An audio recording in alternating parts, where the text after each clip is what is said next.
Unfortunately, just as this elite soldier had just reacted. While widening his eyes, he was about to let out a warning roar. Poochie. A huge lightning power claw with a sharp blade flashing blue electric light slammed down heavily from above the opponent's head. And with just one blow, it completely blasted the fragile mortal body into pieces of flesh and blood splashing everywhere. Shua. Tiberius, who appeared behind the elite soldier at some point, subconsciously shook the lightning power claw stained with hot blood, also dotting the nearby white ground with specks of scarlet. The 5 Astartes bodyguards standing not far away instantly activated their ancient Terminator armor. They then launched a silent and terrifying massacre against the surrounding buildings. About 3 minutes later, accompanied by the trembling tail sounds of dying mortals. Wearing metal-colored power armor, Rorschach stepped on the thick snow. Carrying the blood scythe surrounded by green light, he revealed his tall figure. He held a Hydra elite soldier with twisted and broken limbs in his palm, and slowly came to Chapter Master Tiberius. Before he died, he confessed that the entrance to the secret base is directly below this research station building, about 50 meters deep, but he didn't reveal the specific size. David has suppressed any information transmission in advance, and he is trying to seize control of the entire base, but it seems that the progress is not smooth. Rorschach, wearing a metal helmet, casually threw down the gradually freezing corpse of the mortal soldier. He raised his head slightly and quickly said to Chapter Master Tiberius, "No need for such trouble, the heretics' counterattack is much weaker than I expected, unless we encounter a large number of heavy vehicles or large-scale fire bombardment, otherwise the threat is not great." Open black lens bracket. The old book friend who has known me for 10 years recommended me to chase books, at Chi. At this moment, the Astartes bodyguards who had completely slaughtered the surface guards of the entire research station quickly gathered in front of the two people, bearing new chainswords and new bolt guns on the back of their power packs. They once again activated the Terminator armor with scarlet blood stains still on the ceramite shell. The bodyguards constantly waved the roaring ancient chain axes in their palms. Very roughly, they began to destroy the main research station building made of a large number of insulation materials. Boom! When almost half of the entire building was destroyed by the bodyguards. Under the dim light from the gloomy sky, an underground entrance, firmly sealed by a heavy metal hatch, was clearly presented within everyone's field of vision. Retreat. Along with the slow retreat of the 5 Astartes bodyguards, Chapter Master Tiberius stepped forward without hesitation, driving the ancient Terminator. He stood in place and glanced around slightly. Then he quickly raised the lightning power claws, Famine, and Quench, mounted on his 2 huge palms, and forcibly chopped down heavily on the heavy metal door in front of him. Ding ding ding, as pieces of metal fragments continued to fall to the ground with crisp collision sounds. The red warning lights from inside the base kept flashing on the ceramite shell of the Terminator armor, repeatedly overlapping with the original metallic luster. At this moment, Hydra's Antarctic base was like an unshielded woman, completely exposed within the visors of many Astartes. Before Rorschach, who had picked up the blood scythe, could step forward, the 5 Astartes bodyguards rushed into the entrance of the base, like fierce sharks entering a hunting ground. Boom boom boom. In the next second, the violent roars from a large number of heavy firepower weapons sounded one after another, set off by the roar of the bolt guns, as if playing the prelude to a tragic battle. Rorschach, wearing a metal helmet, quickly activated his power armor. He quickly crossed Chapter Master Tiberius, who was slowly moving forward, and also rushed into the interior of Hydra's base.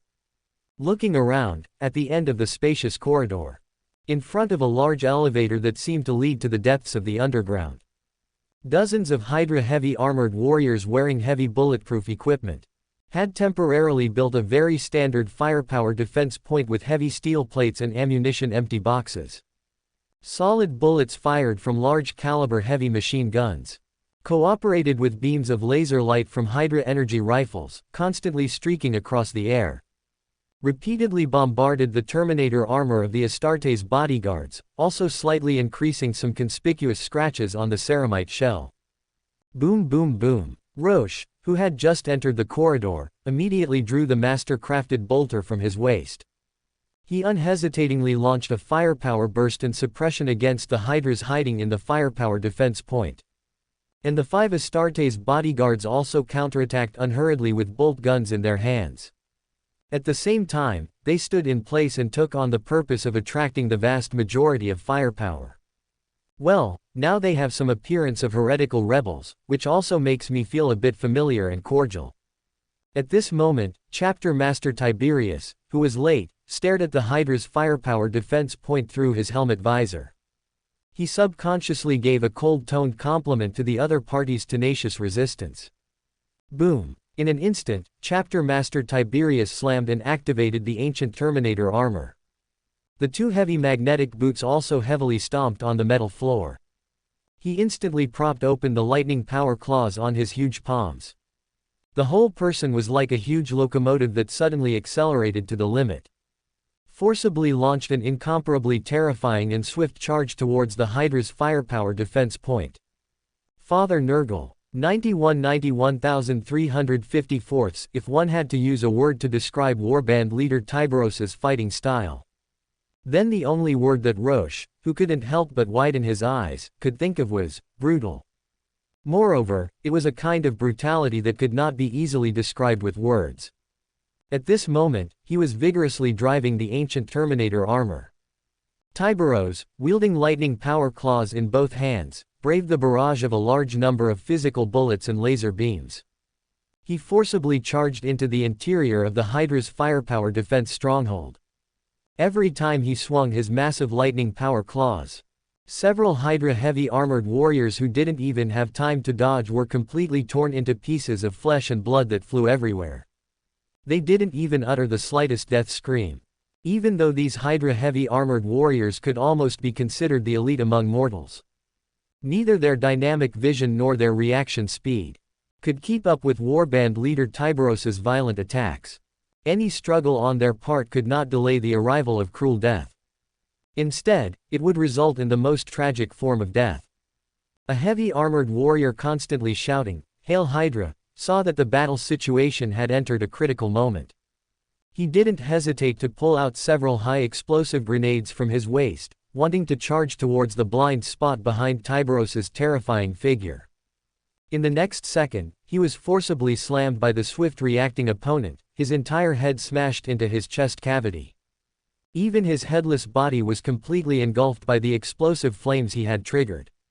And another group of Hydra heavy armored warriors who were trying to adjust the firing direction of the large caliber heavy machine guns were also swept away by one of the lightning power claws on Tiberos's hand, along with the heavy machine gun itself, completely splitting them in two. At this moment, not only did the bolter gun in Rock's palm temporarily stop its fierce roar, but even the booming of the 5 Astartes guards' bolter guns had ceased long ago. They seemed to believe that after warband leader Tiberos personally launched the charge, the final fate of those Hydra heavy armored warriors had already been determined. Dozens of seconds later, the flesh and blood fragments of dozens of Hydra heavy armored warriors were evenly smeared on the ground of the passageway corridor within a radius of a dozen meters. Even the surface of the metal ceiling above accidentally hung and stuck several strings of swaying internal organs and broken bones, constantly dripping strands of scarlet blood downwards. At this moment, the ceramite outer shell of warband leader Tiberos's entire body was almost completely covered and soaked in a large amount of blood. He casually flicked away the viscous blood clinging to the lightning power claws. Then, he slowly drove the Terminator armor to continue stepping forward, somewhat clumsily pressing the upward button of the large elevator. Buzz buzz buzz, accompanied by the low sound of the mechanical winch starting to turn. Rorschach and the 5 Astartes guards, whose heavy magnetic boots repeatedly trampled the blood-soaked ground, took advantage of the brief gap waiting for the large elevator to rise and came to the back of warband leader Tiberos. There seemed to be no desire for any verbal communication between them, just quietly waiting for the elevator to arrive. The Astartes guards were already used to this. Moreover, the fighting tradition of the Carcharodon's chapter was to remain silent and kill silently. As for Rorschach, he felt a shock that far exceeded his expectations, as well as occasional surges of envy. Although he knew that the warband leader of the Carcharodons chapter in front of him was a super tough guy far beyond ordinary Astartes. He never expected that the other party's combat power could be so inhumanly fierce. Even if the enemies he faced were just a group of Hydra heavy armored warriors that Rorschach could easily deal with. However, Rorschach asked himself. He couldn't temporarily achieve the brutal killing mode of the other party that was as smooth as flowing water and readily available. Ding! The crisp sound of the large elevator successfully arriving at the upper level brought Rock's wandering thoughts back together. He took a deep breath and followed warband leader Tyberos and the Astartes guards into the interior of the elevator. Subsequently, the heavy elevator doors slowly closed. The group of people wearing power armor, accompanied by a gentle musical accompaniment, gradually fell rapidly towards the depths of the Hydra's Antarctic base. About a minute later, the heavy elevator doors successfully opened again. Rorschach, staring ahead, instantly saw through the helmet visor, in the spacious underground plaza, a row of Hydra single-person tanks with their muzzles ready to fire, as well as Hydra robots whose overall shape resembled octopuses. Form a defensive formation. Protect the Primarch. Warband leader Tyberos quickly issued a command in a low voice to the surrounding Astartes guards. Subsequently, he vigorously drove the ancient Terminator armor, taking the lead in rushing out of the interior of the large elevator, to seize a spatial position suitable for launching a fierce charge. At this moment, Rorschach, whose reaction was also not slow, also vigorously drove the power armor. He did not hesitate to step aside and pass through the defensive formation of the Astartes guards. Drawing the green light entwined blood scythe from the rear of the power backpack, he launched an attack towards the nearest Hydra's single-person tank. Chirp chirp chirp. In an instant, thick, scorching laser beams continuously bombarded out from the narrow muzzles of the Hydra's single-person tanks. An Astartes guard who had briefly shifted his attention due to Rock's sudden action was impacted directly on the ceramite chest armor of the Terminator armor by a scorching laser, and the whole person took a step back subconsciously. However, relying on the powerful defensive capabilities brought by the Terminator armor, the other party only staggered for a moment before quickly adjusting his body posture, and immediately raised the bolter gun, launching a very fierce counterattack against the Hydra's single-person tank. Boom boom boom. In the next second, the Hydra's single-person tank, which still maintained the style of thin skin and large filling, was forcibly penetrated by bolters fired one after another, piercing through the heavy armor, directly detonating the internal engine or energy facilities, thereby causing even more violent self-destruction flames. Rumble, accompanied by a burst of explosive flames that suddenly illuminated the entire secret base. The 5 Astartes guards unanimously seized the fatal weakness of the Hydra's single-person tanks. They flew out of the interior of the elevator, relying on the bolter guns in their palms, moving and shooting at the Hydra's single-person tanks that posed the greatest threat. At the same time, Rorschach, wielding the blood scythe in his palm, also relied on the unreasonable sharpness of the Necron weapon, forcibly splitting open the heavy armor of one Hydra single-person tank after another. He casually flipped the green light entwined sharp edge, easily ending the Hydra driver inside. And on the other side of the battlefield, warband leader Tyberos, who had almost danced the 2 lightning power claws into a dazzling blue lightning, had also successfully attracted the crazy attacks of the vast majority of Hydra robots. Moreover, every Hydra robot that tried to leap up from the ground to apply a covering tactic on the ancient Terminator armor from above would be completely torn into pieces of flickering, broken parts by the lightning power claws that suddenly slashed across the air. And just as everyone was carrying out their own battles, dong dong dong, accompanied by a heavy footstep that resounded all around, a humanoid mechanical creation as tall as 10 meters crashed through the metal walls of the secret base, and turned its head to quickly attack the center of the battlefield. At the same time, on the huge screen located on the chest of the humanoid mechanical creation, a distorted face, barely composed entirely of green pixel dots, also let out a deafening angry roar. Damn invaders! This is my Arnim Zola's private territory. Who sent you to kill me? Was it Strucker or that filthy, ugly alien bug? Faced with a suddenly appearing, enormous humanoid mechanical creation, the crowd present did not experience any emotional fluctuations. They continued to methodically deal with the vehicles and robots within their visor range. Rorschach, who was constantly wielding the blood scythe to destroy Hydra's single-person tanks one after another, had long anticipated this. Compared to the traditional and conservative Hydra, every important base would inevitably have a powerful head or leader stationed there in person. It was as reasonable as the existence of a villain in classic heroic dramas. Meanwhile, Warband leader Tiberius was unleashing a massacre on the last group of Hydra robots. Adding to that, the Astartes guards, who had all thrown down their bolters after exhausting their ammunition, casually drew chain axes and chainswords from the rear of their power packs. The reason the flesh-tearers were unfazed was even simpler. Firstly, Astartes space marines themselves had detached emotions, fearing nothing after being loyal to the Emperor. Secondly, these guys couldn't understand the local language at all. Even Rorschach and Tiberius communicated using the common language of the Imperium of Man. Crackling, accompanied by the sound of electric sparks flashing in the air, Warband leader Tiberius, wielding his lightning claws with great force, easily tore apart the last Hydra robot. He quickly turned the direction he was facing, activating his ancient Terminator armor. Then, he launched a swift and fearless charge towards the enormous humanoid mechanical creation that was rapidly approaching. At the same time, the Astartes guards, wielding roaring chain axes and chainswords, also moved quickly from several directions. They gradually surrounded the humanoid mechanical creation controlled by Arnim Zola. Boom boom boom. A pair of huge metal fists, suddenly falling like telescopic springs, were easily dodged by the agile warband leader Tiberius. Subsequently, the huge metal fists, having lost their target, collided heavily with the ground. Instantly, they smashed out shocking cracks. And in the palm of warband leader Tiberius, two lightning claws, shimmering with azure light, also seized the opportunity. They successively slashed at the knee joint of the humanoid mechanical creation, causing countless metal fragments to fly everywhere and a large number of parts to fall off. Thump thump thump. The enormous humanoid mechanical creation, its movements suddenly faltering, immediately let out a noisy and overlapping roar of anger. It quickly raised its two huge metal palms, its 5 fingers stretching down sharply.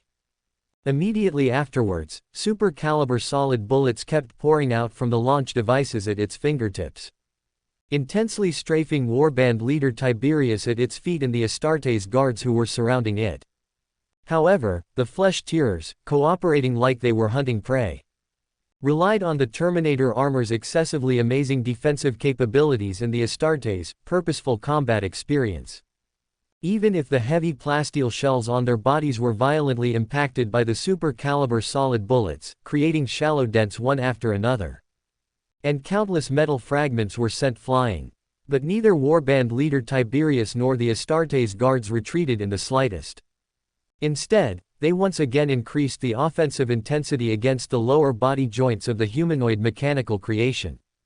Rumble. In an instant, accompanied by the roaring chain axes or chainswords, and the ear-piercing sound of tearing apart the metal shell-like shark teeth.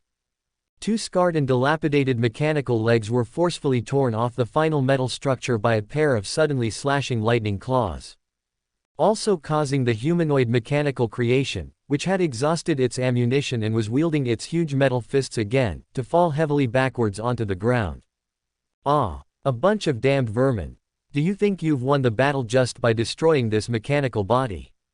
It's simply wishful thinking. I, Arnim Zola, am immortal. I have completed the perfect evolution beyond humanity. And I have an endless supply of similar mechanical bodies in reserve. Cut off one head, 2 more shall grow. Hail Hydra. As the humanoid mechanical creation with missing metal legs crashed down inside the large screen located at the front of the opponent's chest, the distorted human face composed of green pixels subconsciously let out a final, rampant shout. Thump thump thump, accompanied by a heavy running sound echoing all around. Rorschach, who had just cleared the last Hydra single-person tank, immediately activated his power armor. He joined the siege battle against the humanoid mechanical creation. He held the green light entwined blood scythe in both hands, quickly passing through the metal wreckage all over the ground and Tiberius's tall figure. Then, both magnetic boots heavily stomped on the broken lower body of the humanoid mechanical creation. His entire person leapt into the air like a rising missile. Boom! The next second, the sharp blade of the blood scythe, entwined with green light, was forcefully embedded in the central position of the large screen. While countless liquid crystal fragments flew out, it also shattered Arnim Zola's green pixelated face. Heh, come on. Come on, my Hydra mechanical citizens. Tear these vermin to pieces completely. Leave not one alive. The humanoid mechanical creation, its sound device seemingly damaged, emitted a mechanically distorted voice. And as the opponent's distorted voice gradually echoed, dozens of humanoid mechanical creations, with body sizes of only about 5 meters, repeatedly crowded by octopus-shaped Hydra robots, quickly revealed numerous figures from the edge of the base plaza. At this moment, Rorschach, wearing a metal helmet, turned his head and glanced at the situation on the battlefield. He took out a melt-a-bomb from the storage space on the back of his power pack with a backhand. After activating it, he threw it without hesitation at the humanoid mechanical creation under his feet. Rumble. After Rorschach activated his power armor, and temporarily distanced himself from the humanoid mechanical creation with the rapidly retreating flesh tears.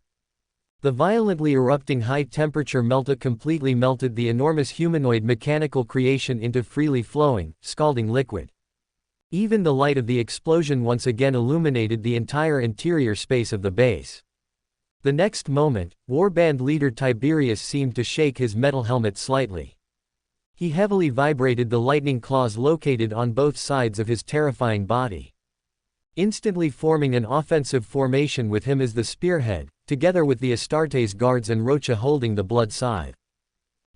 However, at this time, Rorschach, who seemed to have heard a situation report inside his metal helmet, was slightly stunned. Subsequently, he took a deep breath, and said concisely to warband leader Tiberius's tall back in a deep voice. Warband leader Tiberius, we don't need to waste our energy dealing with these mechanical creations next. David has successfully breached the opponent's network defense and also found this guy's fatal weakness. Now it's the Iron Man's time to attack. At the same time, a data world filled with complex and fluctuating code. A green code figure, extremely thin, with only its head being noticeably large, levitated cross-legged above the data ocean. It was using the numerous cameras scattered throughout the base and the mechanical eyes of countless robots to spy on the movements of Rourke and the others. You think that just because I've been exiled to this desolate Antarctic base, I'm a weakling to be trifled with? I'd like to see how many more of my mechanical creations you can destroy. Even if all the spare bodies and Hydra robots are wiped out, it doesn't matter, I still have the base's self-destruct sequence waiting for you. Ha. An extremely arrogant, low-pitched laughter gradually echoed in the sky above the data ocean. However, the next moment, the originally undulating data ocean seemed to freeze slightly for a moment. Just as Arnim Zola suspiciously looked around. Rumble. The entire data ocean began to churn like boiling water, even stirring up layers upon layers of terrifying waves. Immediately afterward, a pitch-black metal palm, almost sun-obscuring in Arnim Zola's vision, suddenly stretched upwards from the deepest part of the data ocean. At the same time, a massive metal head with blue light flashing in its eye sockets slowly emerged from the constantly churning data waves. It stared at Arnim Zola, who was as small as a fly, with a cold and indifferent gaze. From its constantly opening and closing black teeth, a terrifying storm erupted, almost engulfing the entire data world. In the name of my master, Arnim Zola of Hydra, for participating in heretical acts and assisting evildoers, you are sentenced to the terrifying extreme penalty of complete annihilation. Wait, who exactly are you? At this moment, due to the completely different understanding and control of the data world, and the reality that the size difference between the two sides was too great, also made Arnim Zola desperately raise his head, couldn't help but ask the giant Iron Man in front of him one last question. However, Iron Man David, who was somewhat addicted to playing the Emperor of the data world, didn't bother to waste any more words with the other party.